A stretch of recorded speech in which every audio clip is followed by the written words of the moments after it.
Entre el siglo XIX y a mediados del siglo XX, los terratenientes y las élites del Cauca cazaban indígenas para llevarlos a trabajar de manera forzada y sin ningún tipo de remuneración a sus haciendas y a sus casas. Pero del Cauca, del pueblo Nasa, nació un líder indígena de nombre Manuel Quintín Lame, que aprendió a leer y a escribir de manera autodidacta, con un libro que se llamaba El abogado en su casa. Se aprendió la Constitución, el Código Civil y el Código Penal para defender sus derechos.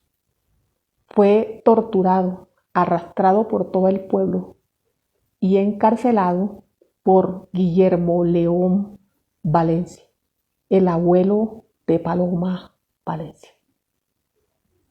Después de salir de la cárcel, Manuel Quintín Lame organizó a los indígenas, les enseñó la Constitución para que se defendiera de estos esclavistas.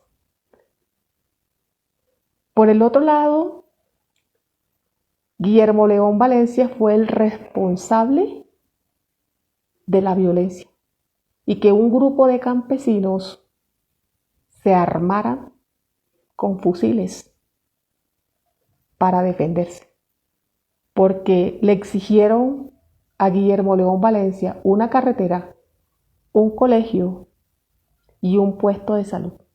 Y su respuesta fue un bombardeo en complicidad con el gobierno de los Estados Unidos.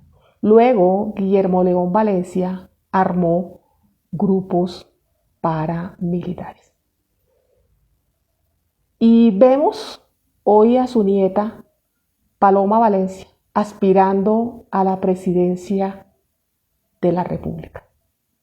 Por el otro lado tenemos que la fórmula vicepresidencial de Iván Cepeda, Aida Marina Quilcue Vivas, descendiente del pueblo Nasa, es decir, de Manuel Quintín Lame, lideresa que ha defendido los derechos humanos dentro de su territorio, senadora de la República, Premio Internacional a la Defensa de los Derechos Humanos.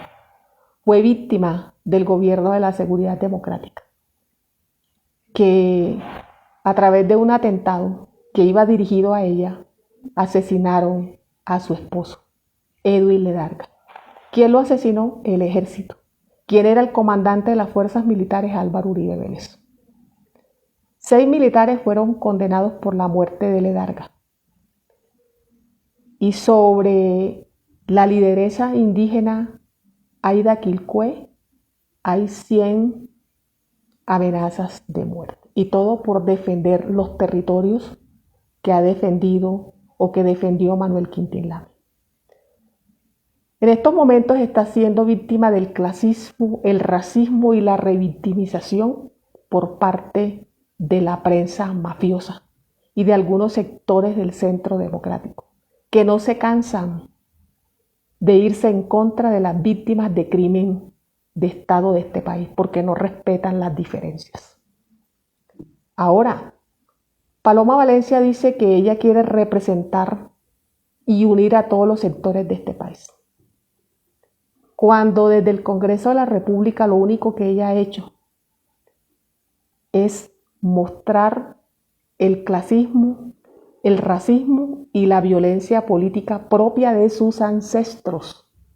Paloma Valencia fue una de las que promovía un referéndum para el Cauca, para dividir al Cauca entre mestizos, blancos, negros e indígenas. También defendió la seguridad democrática de Álvaro Uribe Vélez sin ninguna vergüenza, al punto de decir que el Estado había cometido atrocidades, pero que era legítimo, legitimando que con los fusiles del Estado se asesinaran civiles que no participaban de las hostilidades. También esta mujer promovía dentro del Congreso de la República que los trabajadores se les pagara por horas. Ha sido enemiga de los pensionados, enemigo de los pacientes, enemiga de los profesores, enemiga de los trabajadores. Entonces, ¿cómo se le puede creer a esta mujer que quiera un cambio para este país? Ahora, yo no puedo conectar ni darle mi voto a una mujer como Paloma Valencia cuando ella defiende a capa y espada a un asesino como Álvaro Uribe Vélez. El cerebro de Paloma Valencia no gestiona el daño social. Tiene un perfil criminal, al punto de que ella tiene una desconexión entre la conducta, la moral y la empatía.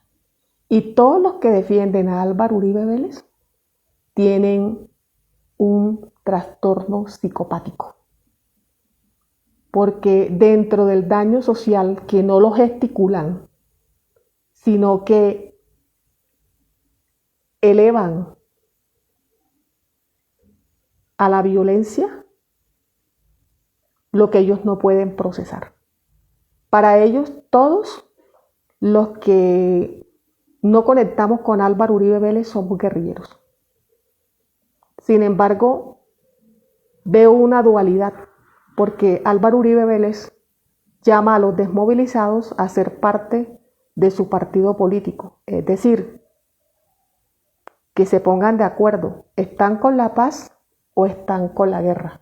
Pero no se puede estar con la paz en tiempos de elecciones, o no se puede estar en la guerra en tiempos de elecciones, porque la paz es un derecho fundamental que está dentro de la Constitución.